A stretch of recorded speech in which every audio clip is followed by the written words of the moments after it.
પરિત્રાણાય સાધુનાં વિનાશાય ચ દુષ્કૃતાં ધર્મ સંસ્થાપનાર્થાય સંભવામિ યુગે યુગે.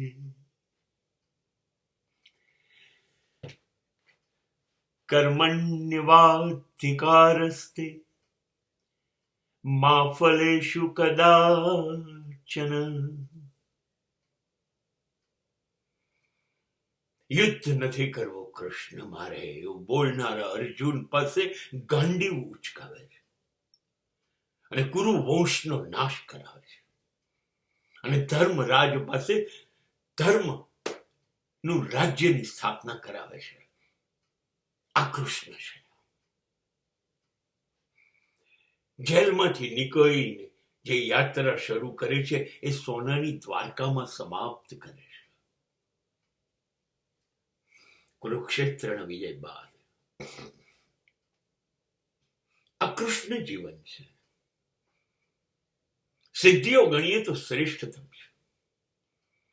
બરાબર કુરુક્ષેત્રના યુદ્ધના 17મા દિવસે લાશોનો ઢગલો પડ્યો હોય છે મેદાનમાં, અને મેદાનમાં 99 લાશ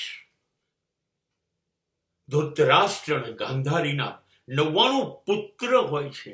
એ સિવાય લાખો યોદ્ધાઓ તો છે જ, ને લાશોનો ઢગલો છે. અને 17મા દિવસના યુદ્ધ સમાપ્તિ બાદ કૃષ્ણ જાય છે ધૃતરાષ્ટ્ર અને ગાંધારીને મળવા, અને ગાંધારી કહે છે, હે કૃષ્ણ, આજે હું તમને દેવકી નંદન કે મધુસૂદન નહીં કહું. આજે હું તમને હે કૃષ્ણ, આજે હું કૃષ્ણ જ કહીશ. હું તમ જાણતી હતી કૃષ્ણ, હું જાણતી હતી તમે ઈશ્વર છો, પરમાત્મા છો.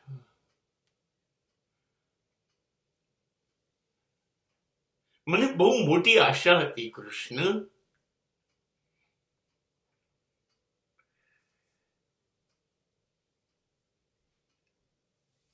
મારા 99 પુત્રોની લાશ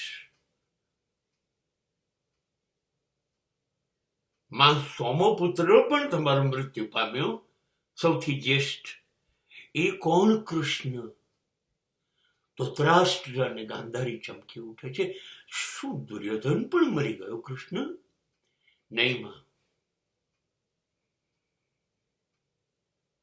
પણ કુંતીના 5 પુત્ર અને તમારા 99 પુત્રો મૃત્યુ પામ્યા છે. પણ કુંતીનો સૌથી મોટો પુત્ર કર્ણ મૃત્યુ પામ્યો, જે બંને વંશનો સૌથી મોટો પુત્ર છે. તમારા 99 પુત્રનું અવસાનનું દુઃખ તમને છે, પણ કુંતીનો પણ જ્યેષ્ઠ પુત્ર અને બંને કુળનું શ્રેષ્ઠ સંતાન પણ માં મૃત્યુ પામ્યું છે. એ બરાબર કૃષ્ણ.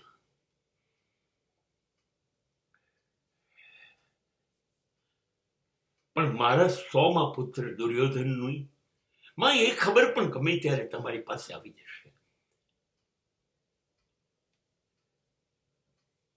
માં જે અધર્મના માર્ગે ચાલે, અન્યાયના માર્ગે ચાલે, અને એનું મૃત્યુ તો આજ થઈ શકે, એનો અંત આજ આવે માં. અને મહાપિતા મહારાષ્ટ્ર ના માલિક ધૃતરાષ્ટ્ર અને આપ બંને અધર્મને સાથ આપતા રહ્યા, અન્યાયને સાથ આપતા રહ્યા. પુત્ર મોહ ની અંદર તમે લોકો કોઈ નિકંદન કર્યું. તમે ક્યારેય રોક્યા નહીં, કૌરવોને ટોક્યા નહીં, અને માટે તમે જવાબદાર છો આ 99 લાશના ઢગલા બદલ. ગાંધારી કહે છે, હે કૃષ્ણ, માને પુત્ર ગુમાવવાનું દુઃખ શું હોય? એનો દીકરો મરી જાય તો એ હવે દ્વારકા જાઓ ત્યારે દેવકીને પૂછજો, એને આગળ 7 પુત્ર ગુમાવ્યા. હા માં, તમારી વાત સાચી છે. મા માટે પુત્ર ગુમાવવા એ હિમાલયથી વધારે પીડા છે, દુઃખ છે, પહાડ છે. તમે કહો છો એ સાચું છે.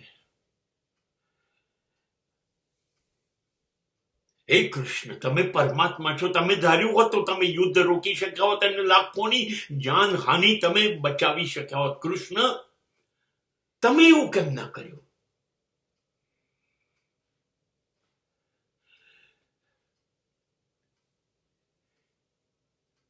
હે માં, ઈશ્વર નિયતિ છે, એને બદલતો નથી. ઈશ્વર સાક્ષી બનીને તમારી આજુબાજુ રહીને જોયા કરે છે. એમ હું જોતો રહ્યો માં. મેં પ્રયત્ન કર્યો, પણ નિયતિ સ્થિતિ, અધર્મ ઉપર ધર્મનો વિજય, અન્યાય પાત્રોનો નાશ. હું કેવી રીતે નિયતિ જે નક્કી કરે છે, પ્રારબ્ધ, એને કેવી રીતે હું બદલી શકું માં? એવું ન કરી શક્યો. છતાં તમે કહો છો, તમે માતા છો અને મારી પણ માતા છો.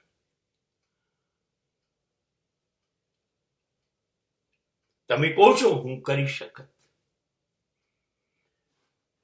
પણ માં આ પૃથ્વી ઉપર તમે કહો છો હું ઈશ્વર છું. ઈશ્વરનું નામ માનનારા પણ છે.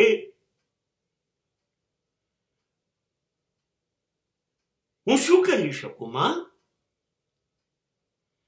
મને યમુનાના કિનારાથી દ્વારકાના દરિયા કિનારે લોકો મૂકી ગયા, હું રાજી નહોતો માં.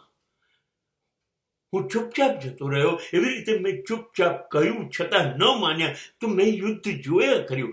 હું નથી લડ્યો માં, મેં નથી માર્યા કોઈને. અને ગાંધારી કહે છે, હે કૃષ્ણ, તારી હાજરી માત્રથી વિશ્વ બદલાઈ શકે અને તું યુદ્ધ નથી બદલી શક્યો. મને તારા ઈરાદાઓ પર શંકા જાય છે કૃષ્ણ, અને માટે તે 5માંથી એક પણ પાંડવને ન મરવા દીધો. તે કુંતીને પુત્રોનું સુખ આપ્યું. મારા 100 પુત્રો, મારો કુરુવંશનો નાશ થયો. હે કૃષ્ણ, તારા યદુવંશનો નાશ પણ થશે, તારી નજર સામે થશે, અને જોતા જોતા તારું પણ મૃત્યુ થશે. આ મારો શ્રાપ છે તને, એક માનો શ્રાપ છે. અને કૃષ્ણ એ વખતે ગાંધારીના પગે પડે છે, હે માં, તમારો શ્રાપ સાચો પડે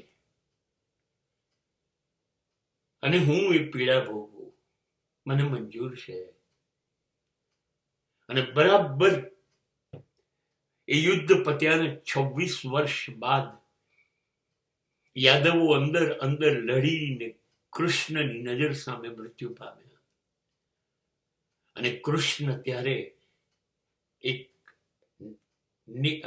ઈચ્છા વ્યક્ત કરે છે નિયતિ સામે, બસ મારું અવતાર કાર્ય પૂરું થયું, માનો શ્રાપ સાચો પાડે.